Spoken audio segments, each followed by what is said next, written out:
सुंदर उपदेश जो है वो सभी देवताओं के लिए दिया है कि देखो शिव जो भगवान शंकर का द्रोही होता है वो मुझे सपने में भी कभी भाता नहीं है। वास्तव में अहम ब्रह्मा च सर्वश्च जगतः कारणम परम, कहते मैं ही ब्रह्मा के रूप में भी उत्पन्न होता हूँ, मैं ही शंकर भगवान के रूप में भी उत्पन्न होता हूँ। और जब भगवान शंकर सृष्टि करते हैं तो शंकर से ही विष्णु भी प्राकट्य होते हैं और ब्रह्मा भी जो है प्राकट्य होते हैं। मुझ में और हरि में जो है वो कोई अंतर नहीं है, मुझ में और ब्रह्मा में कोई अंतर नहीं है। आज नारायण भगवान ने बड़े सुंदर शब्दों में उपदेश दिया और एक ही बात कह दी कि जो शिव का द्रोही होगा, आपने देखा होगा बहुत सारे लोग जो है वो भगवान नारायण की जो है उपासना करते हैं और जो शंकर भगवान के भक्त होते हैं उनको जो है वो पाखंडी कहना आरंभ कर देते हैं। परंतु यहाँ पर कथा से ज्ञान करना है, यहाँ पर निर्देश दिया है नारायण भगवान ने। और रामचरितमानस में तुलसीदास जी ने भी कहा है कि शिव द्रोही मम दास कहावा, सो नर मुहे सपने हूं नहीं भावा।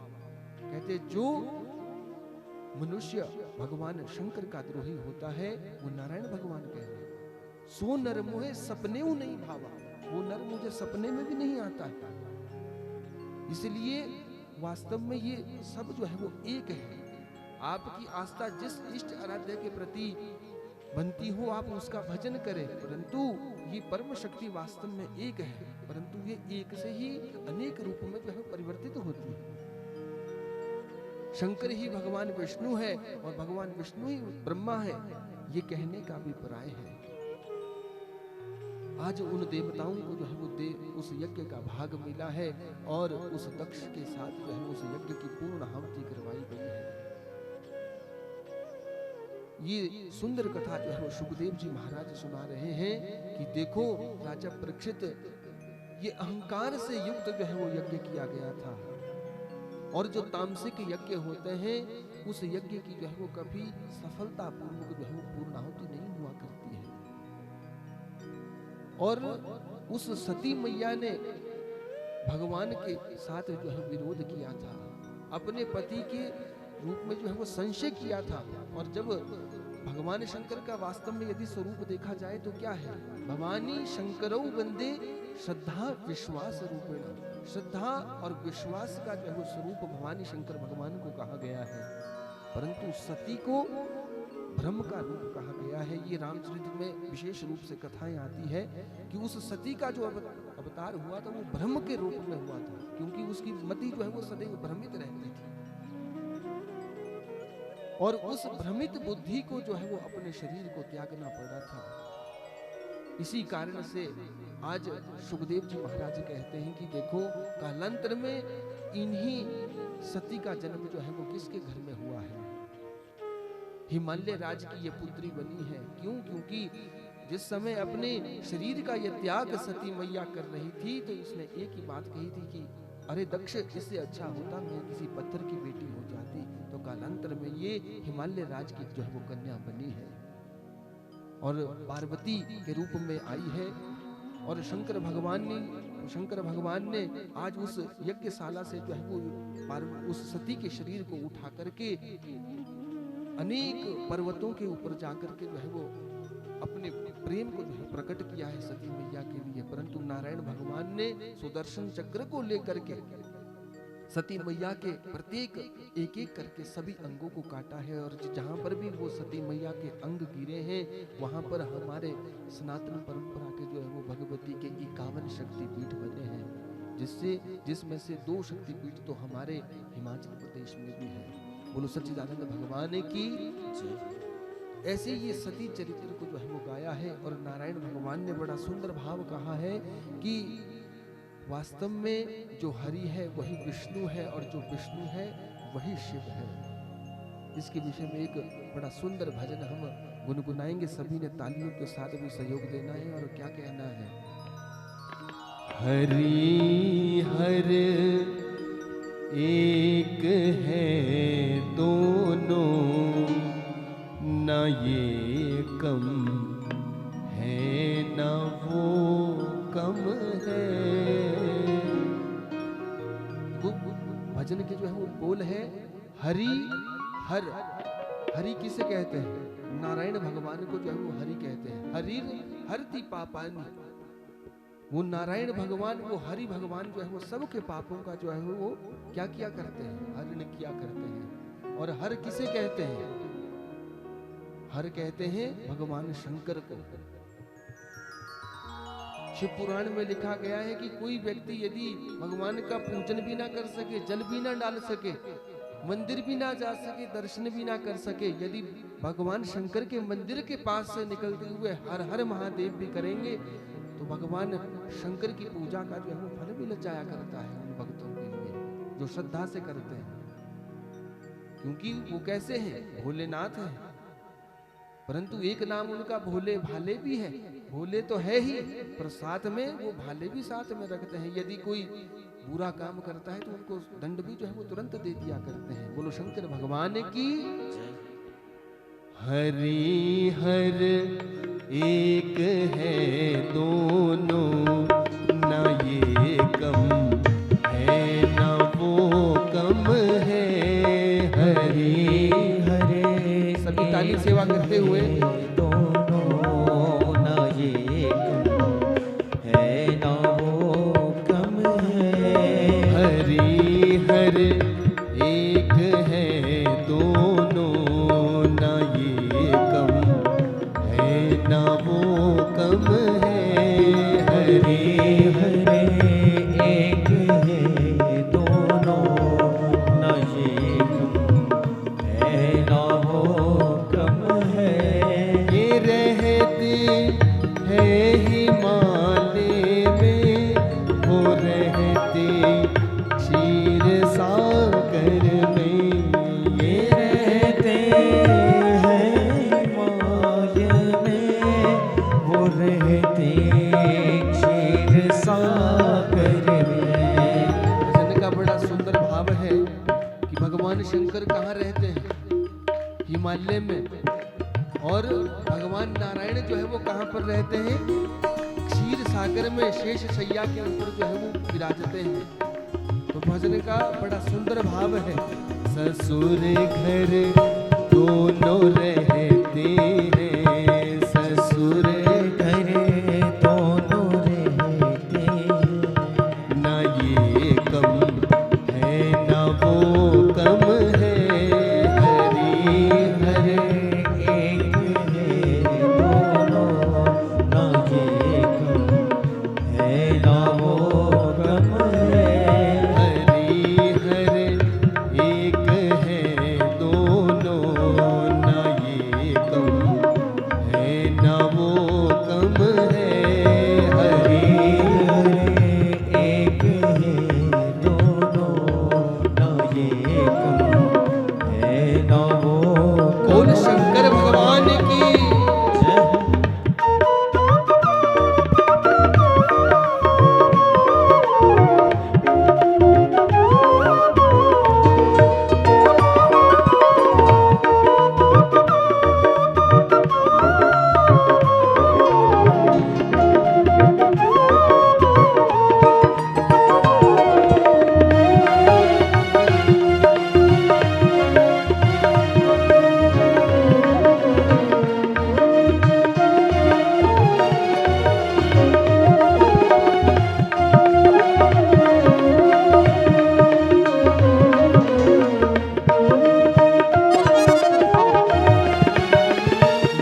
ये पीते विष का है प्याला, वो पीते प्रेम रस प्याला।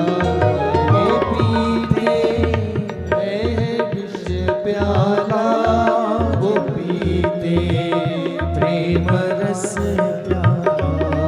ये पीते विष का है प्याला, वो पीते प्रेम रस प्याला। ये पीते विष का है प्याला, वो पीते प्रेम रस प्याला। बड़ा सुंदर भाव है सार्थक का कि भगवान शंकर जो है वो क्या पान किया करते हैं? विष का जो है वो पान किया करते हैं। आगे आप अष्टम स्कंद में कथा श्रवण करेंगे कि जब समुद्र मंथन के समय में देवता और दैत्य जो है वो समुद्र मंथन करने लगे तो सबसे पहले जो है वो विष निकला है। और यदि वो विष देखा जाए तो सबसे बड़ी बात जो है वो अध्यात्म दृष्टि उस समुद्र मंथन की देखा जाए तो क्या है, हमारे हृदय में भी काम क्रोध लोभ मोह इत्यादि जो है वो अनेक जो है वो विष बने रहते हैं। जब हम भी इस मन का मंथन करते हैं तो इस मन में जो है वो अनेक प्रकार के विचार आते हैं और वो विचार किस रूप में होते हैं, विष रूप में होते हैं। और उस विष का जो है वो पान कौन करते हैं, शंकर भगवान करते हैं यदि हम उनकी उपासना करते हैं। और तो बताया है कि वो भगवान शंकर जो है वो विष का पान करते हैं और नारायण भगवान जो है वो क्या करते हैं, वो केवल और केवल मनुष्य से एक बात चाहते हैं कि वो भक्तों के प्रति उनका प्रेम कैसा है। ये पीते हैं विष प्याला, वो पीते प्रेम रस प्याला। ये पीते विष प्याला, वो पीते प्रेम रस प्याला। नशे में दोनों रहते हैं, नशे में दोनों रहते हैं। ना ये कम है ना वो कम है, नशे में दोनों रहते हैं। ना ये कम है ना वो कम है, हरि हर एक है दोनों। ना ये कम है ना वो कम है, हरि हर एक है दोनों। ना ये कम है ना वो।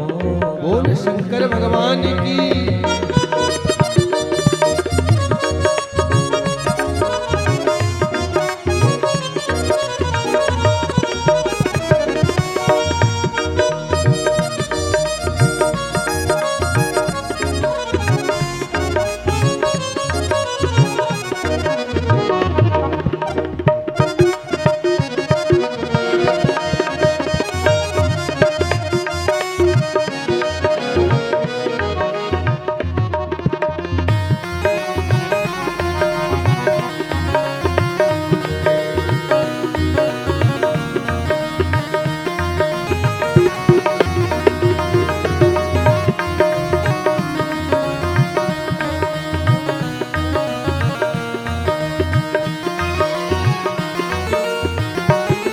उमा की बात ये माने, रमा की बात वो माने। उमा की बात ये माने, रमा की बात वो माने। साधक का बड़ा सुंदर भाव है भजन में कि भगवान शंकर की पत्नी का एक नाम जो है वो क्या है, उमा है। कि उमा की ये बात मानते हैं कौन, शंकर भगवान जी। और रमा कहते हैं लक्ष्मी को। उस रमा की भी ये जो भगवान विष्णु है ये बात मानते हैं। तो यहाँ पर संदेश दिया इस भजन से कि देखो जो भी गृहस्थ आश्रम में प्रवेश हुए स्त्री पुरुष है उनको भी अपने पति की जो है वो बात माननी चाहिए और पति को पत्नी की बात माननी चाहिए। बोलो सच्चिदानंद भगवान की। उमा की बात ये माने, रमा की बात वो माने। उमा की बात ये माने, रमा की बात वो माने। प्रिया का मान रखने में, प्रिया का मान रखने में। ना ये कम है ना वो कम है, प्रिया का मान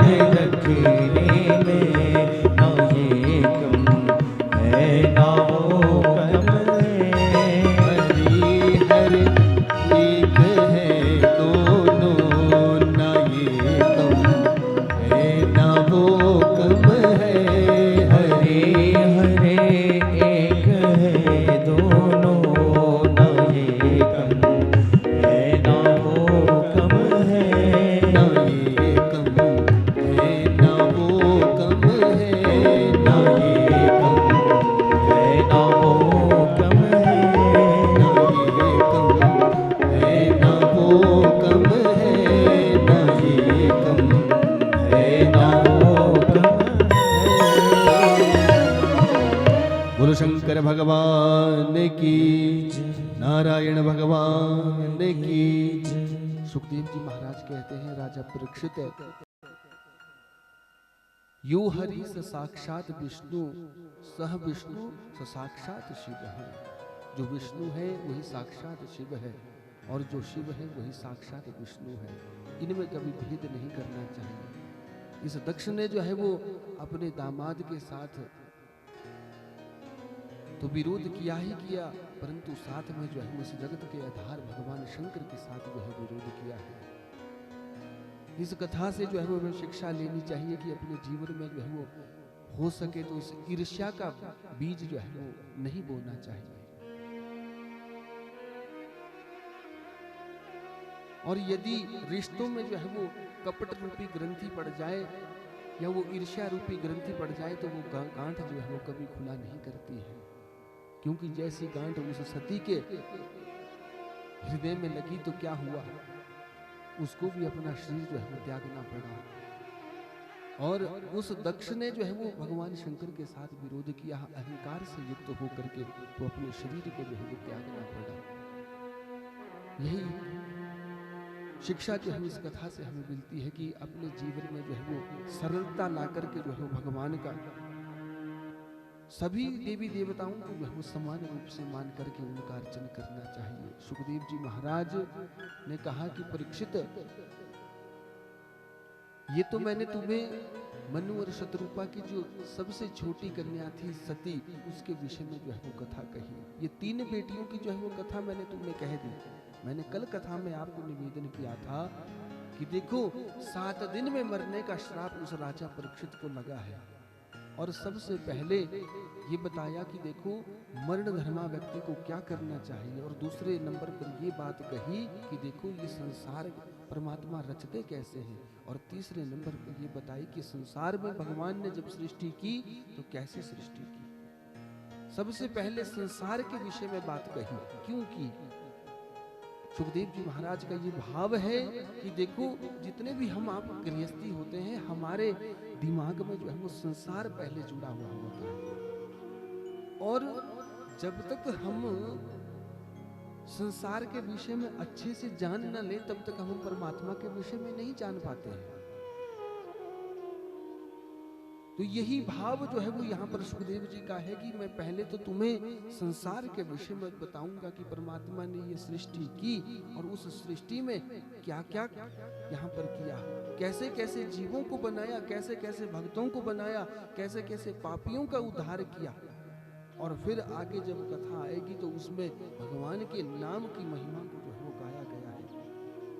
भागवत में 12 स्कंद है, और इसका जैसे ही ये ठीक उत्तरार्ध में पहुंचता है, 6ठे स्कंद में ये पहुंचता है, तो यहाँ पर भगवान के नाम की महिमा का जो वर्णन आता है। परंतु पहले यहाँ पर अब जो 5 संतानें मनु और शत्रुपा की हुई थी, तो जो छोटे बेटे उत्तानपाद की जो है वो कथा यहाँ पर आई है। राजा परीक्षित से कहा है सुखदेव जी महाराज ने कि सुनो, मैं तुम्हें उत्तानपाद राजा की जो है वो कथा सुनाता हूँ। उत्तानपाद नाम का एक राजा था, और उसकी एक पत्नी थी जिसका नाम था सुनीति। उत्तानपाद अपने राज्य का जो है वो बड़ा धर्मानुकूल होकर के जो है वो पालन पोषण किया करता था, परंतु इसके राज्य में जो है वो एक कमी बनी थी। इस उत्तानपाद राजा के जो है वो घर में कोई संतान नहीं थी। जाए उत्तानपादस्य सुनीति सुरुचिस्तयोः सुरुचि प्रियसी प्रत्युर्य नेतरः यत्सुतो ध्रुवः। यदि हम उत्तानपाद का अर्थ स्पष्ट करते तो ये किसी राजा की कथा नहीं है, ये हम आप सब की जो है वो कथा है। उत्तानपाद किसे कहते हैं? ऊर्ध्वु उतानो गतो पादो यस्य स उत्तानपाद, जिसकी टांगे जो है वो ऊपर को रहती है और सिर जो है वो नीचे को रहता है। और वो स्थिति किसकी है? वो जीव की स्थिति जो है वो गर्भ काल में जो है वो बनी रहती है। ये किसी और की कथा नहीं है, ये हम सब जीवों की जो है वो कथा है। और इस जीव की जो है वो एक पत्नी कौन होती है, बुद्धि रूपी पत्नी कौन होती है, सुनीति नाम की पत्नी होती है। क्योंकि हमारी दो प्रकार की बुद्धि होती है ना, एक तर्कशील होती है और एक जो है वो अध्यात्म में विश्वास करने वाली होती है, वो कुतर्क नहीं करती है। दो प्रकार की जो है बुद्धि होती है। इस जीव आत्मा की जो है वो दो पत्नी हुई, एक हुई सुनीति। सुनीति का अर्थ है जो अपनी बुद्धि से जो है वो सारे काम किया करती है। सुष्टुर नीति यस्य सुनीति, जो सारे कामों को नीतिबद्ध होकर के जो है वो किया करती है। परंतु इस सुनीति नाम की देवी के घर में जो है वो एक कमी थी, इसके घर में संतान नहीं थी। राज्य के सभी लोग ये कहते थे कि महाराज आप दूसरा विवाह कर लो, यदि आप दूसरा विवाह कर लोगे तो जो दूसरी रानी आएगी उससे आपके घर में संतान हो जाएगी। ये सुनीति मैया तो आपको संतान का सुख प्रदान नहीं कर पाई। परंतु उत्तानपाद राजा ये मन में विचार करता था कि देखो जो मुझे परमात्मा ने दिया है मैं उसमें भी प्रसन्न हूँ, और ऐसा नहीं है कि मेरे घर में कोई संतान नहीं है तो इस राज्य का अधिकारी कोई बन नहीं सकता है। इसका अधिकारी कोई जो धर्म का पालन करने वाला होगा वो इस राज्य का जो है वो राजा बन जाएगा। भला इसमें चिंता करने वाली क्या बात है। परंतु एक दिन सुनीति मैया ने जो है वो कह दिया है कि महाराज देखो राज्य के सभी लोग जो है वो आपसे आग्रह कर रहे हैं दूसरे विवाह करने के लिए, तो आप दूसरा विवाह क्यों नहीं कर लेते हैं। उत्तानपाद राजा ने कहा कि देखो देवी, जब जब हम कभी सुख की कामना करते हैं तो दुख जो है वो आ ही जाया करते हैं, इसलिए इस बात में मत फंसो कि दूसरा विवाह मैं कर लूंगा। यदि मैं आप सोचो कि मैं दूसरा विवाह कर भी लूंगा तो तुम्हारी क्या स्थिति हो जाएगी यहाँ पर। परंतु आज सुनीति मैया ने आग्रह किया है कि महाराज मेरी एक छोटी बहन है जिसका नाम सुरुचि है, उसके साथ आप विवाह कर लो, हम दोनों बहनें जो है वो साथ साथ रहो मिलकर के रहा करेगी। परंतु आज उत्तानपाद राजा जो है वो शाम के समय नहीं माने, रात्रि व्यतीत हुई, प्रातः काल जो है वो सुनीति मैया ने फिर से आग्रह किया है कि महाराज मैंने शाम के समय में आपसे एक बात कही थी कि आप दूसरा विवाह कर लो। जो मेरी बात आपने जो है वो अभी तक प्रकाश में नहीं ली है, परंतु आप उसके ऊपर प्रकाश जरूर डालना कि मैं आपको कुछ सोच समझ के कह रहा हूँ। तो उत्तानपाद राजा ने भी कह दिया कि अरे देवी, मैंने उसी समय आपको एक बात कह दी थी कि जब जब हम कोई सुख की कामना करते हैं तो दुख जो है वो वास्तव में आ ही जाया करता है। यदि हम दृष्टांत के माध्यम से व्यवहारिक भाषा में देखें तो आपने ये देखना, पहले हमारे ग्रामीण क्षेत्रों में जो है वो चूल्हे हुआ करते थे। तो चूल्हे हुआ करते थे तो उसमें भी चलो आग जलाने की जो है वो दिक्कत बनी रहती थी, परंतु इंसान जो है वो उसमें सुखी था। परंतु जैसे ही अब गैस का आना हुआ तो क्या हुआ, सुख सुविधाएं तो हमारी बढ़ गई, परंतु खतरा भी वैसे ही बना रहता है। खतरे का पता उन लोगों को ज्यादा पता होगा कि जिनके घर में सिलेंडर कभी फटा होगा। बोलो गोविंद भगवान की सुख की कामना की थी, किससे की थी, उस गैस से की थी ना, कि देखो हमारा भोजन जो है 1 घंटे में जो बना करता था अब वो आधे घंटे में ही गैस के ऊपर जो है वो बन जाया करेगा।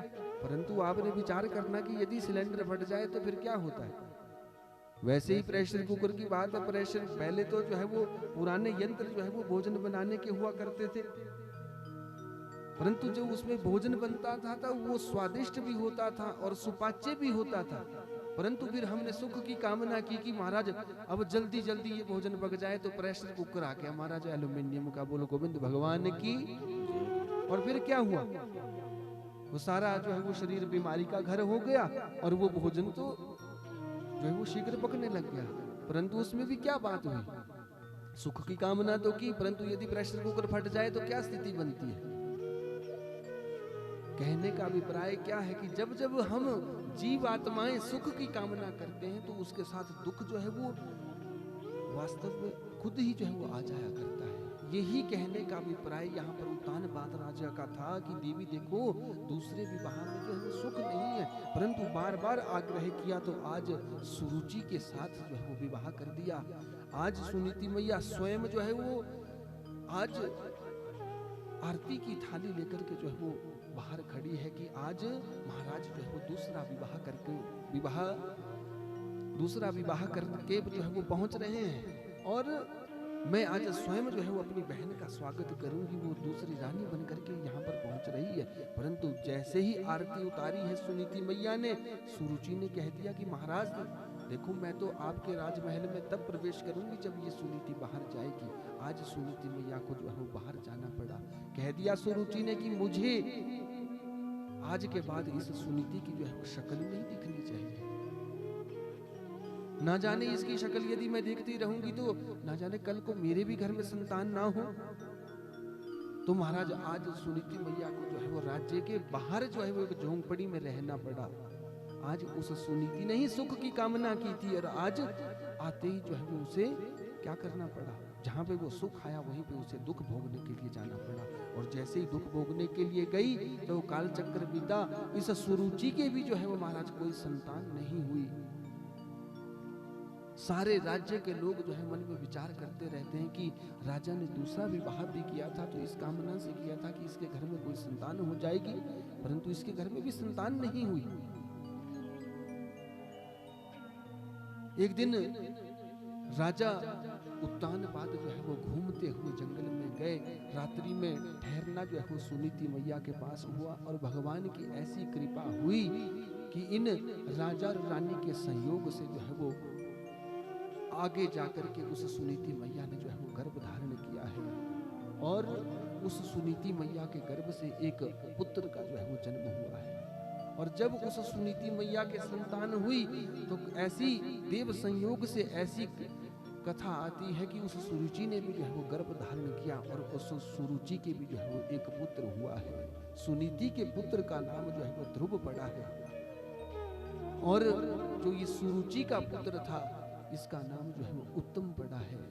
यहाँ पर कथा अध्यात्म दृष्टि से निर्देश देती है कि देखो, जो सुनीति से जो हमारी बुद्धि चलती है, जो उससे जो काम होता है वो किस तरह का होता है, वो दृढ़ निश्चय के साथ जो है वो हम कोई भी कार्य कर सकते हैं। और वैसा जो सुनीति नाम की जो हमारी बुद्धि होती है उसके साथ यदि हम कोई भी कार्य करते हैं तो हमारे घर में जो है वो ध्रुव नाम का पुत्र होता है।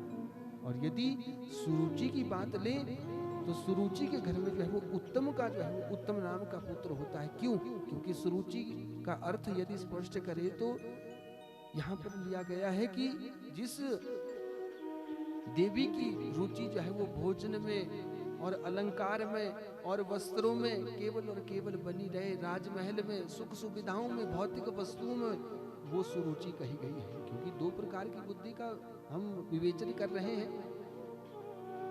तो यहाँ पर सुरुचि का जो पुत्र हुआ वो उत्तम हुआ, और सुनीति का जो है वो ध्रुव हुआ। अब ये धीरे धीरे जो है वो दोनों बढ़ने लगे। एक दिन ये खेलते खेलते जो है वो राजमहल के पास पहुंच गए, और आज उस ध्रुव ने सोचा कि क्यों ना मैं भी आज पिता के पास जाकर के आ जाऊं। तो आज जैसे ही आगे राज सिंहासन के लिए पहुंचने लगा तो सुरुचि ने जो है वो रोक दिया है और कह दिया कि सुनो बेटा, तुम इस राज सिंहासन के ऊपर नहीं बैठ सकते हो। यदि इस राज सिंहासन पे बैठना होगा तो तुम्हें मेरे गर्भ से जन्म लेना पड़ेगा। तपसा राध्यम पुरुषम तस्यैवानुग्रहेण में गर्भे त्वाम साध्यात्मानम यदिच्छसि नृप आसनम।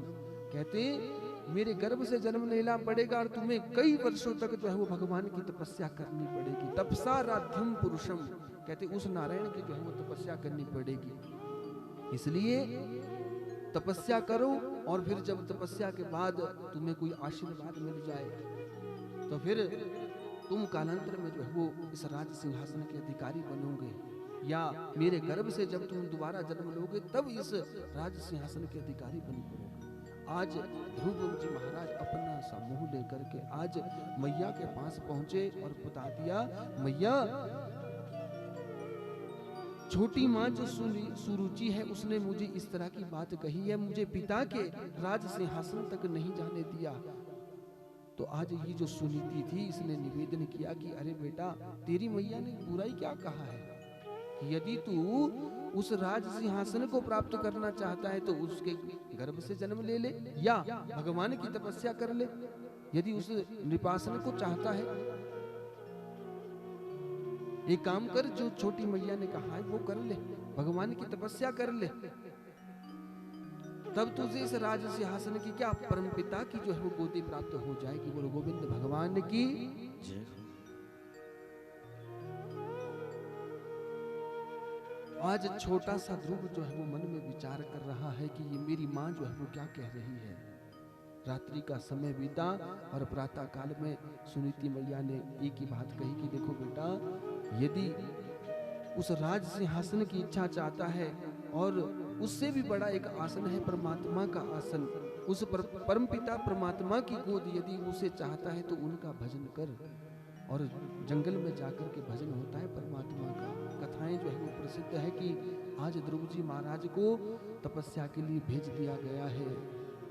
रास्ते में आज नारद जी महाराज का संयोग हुआ है। नारद जी महाराज ने 12 अक्षर मंत्र की जो है विद्या प्रदान की है। ओम नमो भगवते वासुदेवाय का मंत्र प्रदान किया है कि बेटा इस मंत्र का जाप करना। पहले तो नारद जी महाराज ने बहुत सारी परीक्षाएं ली कि देखो चेला कोई पात्र भी है, क्योंकि जब गुरु भी शिष्य बनाता है तो पहले देख लेता था। पहले के समय में जब शिष्य बनाया जाया करते थे तो गुरु जो है वो पहले परीक्षा लेते थे शिष्यों की कि ये पात्र भी है, ये शिष्य बनने के लायक भी है। परंतु अब ये परिपाटियां तो वर्तमान समय में अब खत्म हो चुकी है। अब तो भेड़ चाल के जो है वो गुरु रह गए हैं। बोलो गोविंद भगवान की। अब तो देखा देखी में जो है वो शिष्य बन जाते हैं। और अब तो ऐसा समय आ गया है कि मंत्र भी जो है वो महाराज माइक के ऊपर से ही मिल जाया करते हैं और लोग उसे ही स्वीकार लिया करते हैं। बोलो गोविंद भगवान की। अब तो गुरु शिष्य की परंपरा को जो है वो गौण ही मनुष्य ने कर दिया है मानो, क्योंकि गुरु जो मंत्र देता था वो गोपनीयम गोपनीयम गोपनीयम सर्वथा कहा जाता था कि वो मंत्र जो है वो गोपनीय होता था। और गुरु और शिष्य का जो प्रेम होता था और जो गुरु और शिष्य की जो आपस का संबंध होता था, वो गुरु भी शिष्य को जो है वो जान करके बनाता था और शिष्य भी जो है वो देख करके गुरु बनाया करता था। परंतु वर्तमान के समय में अब बहुत सारी जो है विकृतियां इन बातों में आ गई है। सभ्य समाज यहाँ पर बैठा है, सब जानते हैं कि आज के समय में जो है वो क्या स्थितियां हो चुकी है इन बातों में। नारद जी महाराज ने सोचा कि क्या इसके हृदय में परमात्मा को प्राप्त करने की अनन्य प्रीति बनी हुई है, तो क्या मैं इसका परीक्षण कर सकता हूं। तो कहा कि सुनो ध्रुव, जंगल में नहीं मिलते कहीं भगवान नहीं। अरे वहां पर तो बड़े बड़े जानवर जो हुआ करते हैं और तुम तो छोटे से हो। यदि कहीं तुम्हारे प्राणों का देहावसान हो गया तो वो जंगली जीव जो है वो तुम्हें खा जाएंगे। वहां पर जाकर कोई भजन नहीं करना है। अरे वहां पर तो बहुत सारे संत महात्मा लोग रहते हैं, परंतु उन्हें भी कभी भगवान के दर्शन नहीं हुए। कई प्रकार से जो है वो समझाया है कि देखो भजन में जाकर के तुम्हारा कल्याण नहीं होने वाला है। परंतु ध्रुव का जो है वो पक्का लक्ष्य बना है कि मुझे एक काम करना है, और वो क्या करना है, वो भगवान की प्राप्ति करनी है। इसी कारण से 12 अक्षर मंत्र का जो है वो ज्ञान प्रदान किया और कहा कि देखो बेटा, व्रत को धारण करना, नियम का धारण करना, और नियम को लेते हुए इस व्रत को, इस मंत्र को जाप करना, कालांतर में तुम्हें भगवान की जो है प्राप्ति हो जाएगी। आज ये ध्रुव जी महाराज यमुना के किनारे मधुवन में पहुंचे हैं और वहां पर जाकर के भगवान का भजन करते हैं। ओम नमो भगवते वासुदेवाय। शास्त्रोक्त जो है वो ये भागवत का जो है प्रसिद्ध मंत्र है और इसका जाप किया करते हैं। और इन्होंने जो है वो नियम लिया है। अब क्या करते हैं, 3 दिन में जो है वो भगवान का प्रसाद जो है वो ग्रहण करते हैं। और क्या करते हैं, 3 दिन बाद 3 दिन तक तो जो है वो निराहार रहते हैं। और 3 दिन के बाद उस जंगल में कपित लगे होते थे, उन कपित का जो है वो पालन करते हैं। हम आप लोग भी लेते हैं व्रत आज के समय में। बोलो गोविंद भगवान की। परंतु इतना उन दिनों में नहीं खाते जितना व्रत के दिनों में खा लेते हैं। बोलो गोविंद भगवान की। और हमारी माताएं बहनें तो बड़ा सुंदर व्रत लेती हैं, ये तो कुछ खाती ही नहीं है। बोलो गोविंद भगवान की। अब थोड़ी सी बात लग भी सकती है, क्योंकि साल में एक आधा व्रत ऐसा रख लेते हैं कि वो ना जाने उससे पता नहीं क्या हो जाएगा। और वो व्रत सारा साल तो कोई व्रत नहीं लेंगे, परंतु जब वो व्रत धारण करेंगे तो फिर क्या स्थिति बन जाती है माताओं की कि शाम के समय तक कईयों को तो हॉस्पिटल को जाना पड़ता है और फिर कैनुला लगाना पड़ता है, ग्लूकोज चढ़ाना पड़ता है। बोलो गोविंद भगवान की। क्योंकि व्रत का जो है वो नियम बताया गया है। परंतु अब यहाँ पर ये ध्रुव जी महाराज जो है वो कैसा नियम लेकर के रहते हैं। त्रिरात्रांते त्रिरात्रांते कपिथ बदराशनः कपिथ बदराशनः। 3 दिन का नियम लिया है ध्रुव जी महाराज ने, और 3 दिन के बाद जो है वो कपिथ का भोग लगा देते हैं। और फिर अब क्या किया, धीरे धीरे अपने उस अध्यात्म के बल से, उस मंत्र के जाप से जो है वो अपने नियम को बढ़ाते हैं। अब 1 महीने का जो है वो नियम लिया है। 1 महीने में अब 6 दिन जो है वो 6 दिन 1 महीने जो है वो व्रत करते हैं, और फिर उसके बाद फिर 6 दिनों तक जो है वो कुछ ना कुछ खा लेते हैं। और फिर वो कपित भी जो है वो खाने छोड़ दिए हैं, और अब क्या करते हैं, घास फूस को जो है वो खा लेते हैं, केवल और केवल उदर निवृत्ति के लिए। 3रे महीने में उन्होंने नियम ले लिया। अब क्या किया, 3रे महीने में इन्होंने ऐसा नियम लिया तपस्या करते हुए कि अब वो जो घास भी खाते थे वो भी छोड़ दिया। और अब 9 दिन के बाद जो है वो केवल और केवल यमुना का जल पान करते हैं। जब यमुना का जल पान करते हैं तो जैसे ही समय बीता, 4थे महीने में इन ध्रुव जी महाराज ने क्या नियम लिया है, अपनी सांसों को ही जो है वो रोक लिया है। अपने सांसों को ही जब रोक लिया तो ब्रह्मरंध्र में जो है वो अपने प्राणों को जो है वो रोक लिया है, उस सांस को जो है वो रोक लिया है।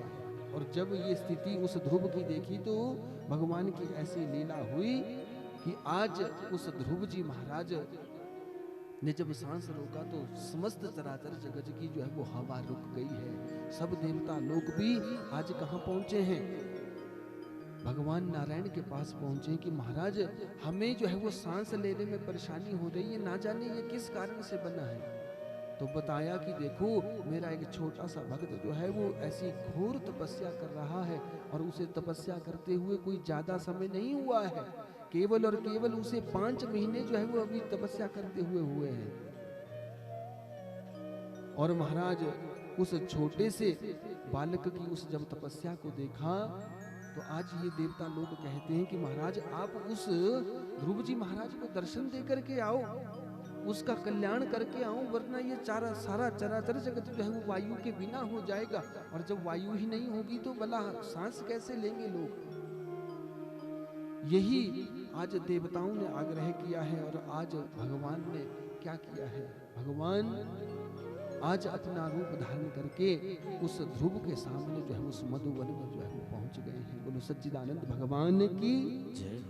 परंतु ध्रुव जी महाराज ने जो है वो अपनी आंखें नहीं खोली है, क्योंकि तपस्या के प्रभाव से उनके हृदय में जो है वो भगवान की एक सुंदर झांकी बनी हुई है, जिसमें भगवान जो है वो शंख चक्र गदा पद्म वाला लेकर के जो है वो 4 भुजा के रूप में जो है वो उस ध्रुव के सामने जो है वो खड़े रहते हैं। परंतु आज परमात्मा ने सोचा कि यदि यही स्थिति बनी रही, मैं तो ध्रुव के पास खड़ा रहूंगा और ये ध्रुव जो है वो अपनी आंखें नहीं खोलेगा। जो हृदय में छवि विराजमान की थी उस छवि को जो है वो निकाल दिया है।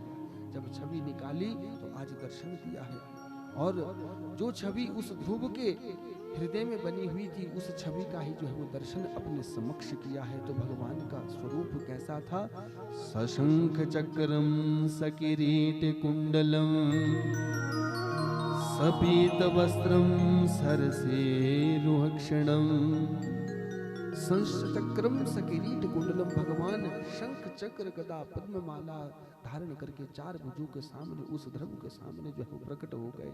ध्रुव ने जो है वो हाथ जोड़े हैं। आज जब हाथ जोड़े तो आज मन में ये ध्रुव जी सोच रहे हैं कि जैसी छवि मैंने हृदय में भगवान की देखी थी वैसे ही मैं दर्शन कर रहा हूँ। मैंने अपने सदगुरुदेव भगवान से ये तो पूछा था कि मुझे भगवान की प्राप्ति करनी है, तो भगवान गुरुदेव ने मुझे मंत्र तो प्रदान किया था, परंतु मैंने ये तो अपने गुरुजी से नहीं पूछा था कि यदि भगवान मिल जाए तो उसके बाद क्या करना चाहिए। आज ध्रुव जो है वो एक टक नजर में जो है वो भगवान को देख रहा है और नारायण भगवान जो है वो उस ध्रुव को देख रहे हैं। जब उस ध्रुव की स्थिति को परमात्मा ने देखा तो आज क्या हुआ, आज नारायण भगवान को पता लग गया कि इस ध्रुव को जो है वो केवल और केवल 12 अक्षर के अलावा जो है वो कोई मंत्र नहीं आता है। हाथ जोड़ के ध्रुव खड़ा है और आज भगवान शंकर ने अपना शंख लिया है और उस ध्रुव के जो है वो कपोल से स्पर्श किया है, और जैसे ही उस कपोल से स्पर्श किया है तो आज उस ध्रुव को जो है वो 6 शास्त्र और 18 पुराण 108 उपनिषदों का जो है वो ज्ञान हो गया है। शंख का अर्थ होता है शम, कहते हैं कल्याण को, ख कहते हैं छिद्र को। शंख में आपने छिद्र देखा होगा। कहते हैं कि जैसे ही उस शंख का स्पर्श किया तो स्पर्श करते ही जो है वो उस ध्रुव को जो है वो अनेक विद्याओं का ज्ञान हो गया। और आज 12 ही श्लोकों में जो है उस ध्रुव जी महाराज ने जो है वो स्तुति की है। बड़ी सुंदर स्तुति जो है वो भागवत में जो है वो ध्रुव जी महाराज ने की है। योऽन्तः प्रविश्य मम वाचमिमां प्रसुप्तां संजीवयत्यखिल शक्तिधरा स्वधाम्ना अन्याश हस्तचरण श्रवण त्वकादिं प्राणान्नमो भगवते पुरुषाय तुभ्यम् प्राणान्नमो भगवते पुरुषाय तुभ्यम्।